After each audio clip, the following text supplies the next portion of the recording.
Welcome to MB Tuition Classes, all my dears and જય દ્વારકાધીશ. આપણે first search and ઇન્ડિસીસ એટલે કે ઘાત અને ઘાતાંકની અંદર આગળ અહીંયા 0.00032 આપ્યા છે. તો પહેલા સૌથી પહેલા આ ઘાત આપી છે અને દર્શાવી છે 0.16 એટલે કે 106 એટલે કે 6 ભાગ્યા 10. આના ભાગ પાડી છે એટલે 2 તાળી 6 આ નીચે 2 પંચા 10. બંને ઉપરથી 2 કેન્સલ એટલે બચશે 3 ભાગ્યા 5 એટલે ઘાતમાં આપણે 3 ભાગ્યા 5 મૂકીશું. 0.0032 એની ઘાતમાં આપણે 3 ભાગ્યા 5 મૂકી દઈશું. ચલો અહીંયા ધ્યાન રાખો બાકી 32. ચલો 32 એટલે અહીંયા 3 ભાગ્યા 5 છે. એટલે સૌથી પહેલા આપણે 32 જે છે અને 3 જે છે ને અલગ અલગ રાખીને 1 ભાગ્યા 5 નાનું પંચમૂળ જે છે એ શોધીએ આપણે. તો 32 છે એનું પંચમૂળ એ ના આવે તો આપણે આવું પણ કરી શકીએ કે 2 ની 5 ઘાત કરીએ તો 32 મળે.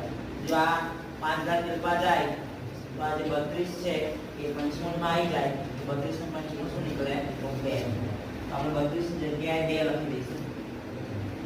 0.002 એની હવે પંચમૂળ કાઢ નાખ્યું 32 નું કાઢીશું તો 2 ઉપર ઘાત વધી 3 એટલે 2 નો ઘન થશે 8.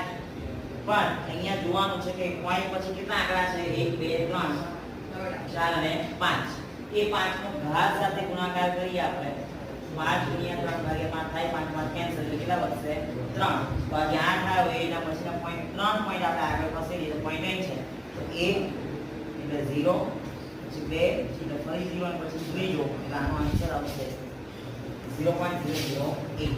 એવી જ રીતે આ છે 243 એટલે 3 ની 5 ઘાત કરવી પડે તો 243 મળે આપણને. એટલે આપણે સૌથી પહેલા તો 243 આધાર સરખો તો ઘાતોનો સરવાળો કરીશું એટલે 0.16 + 0.04 243 ની ચલો 6 ને 4 10 વધી 1 આવે 1 ને 1 2 અને 0 આગળ છે 0.20 આવશે. હવે 0.20 અને આ 2 ની 243 છે એટલે 3 ની કેટલી ઘાત? 5. એટલે 3 ની 5 ઘાત મૂકીએ તો 243 સાથે થઈ ગયું.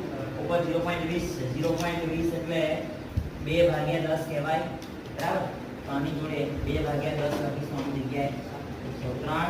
હવે ઘાતની ઘાતનો ગુણાકાર કરીએ તો અહીંયા 2 પંચા 10 ઉપર નીચે 5 5 પર કેન્સલ 3 ની પછી ઘાતના વચ્ચે 2 એટલે આનો આન્સર કહેવાશે 3. બરાબર.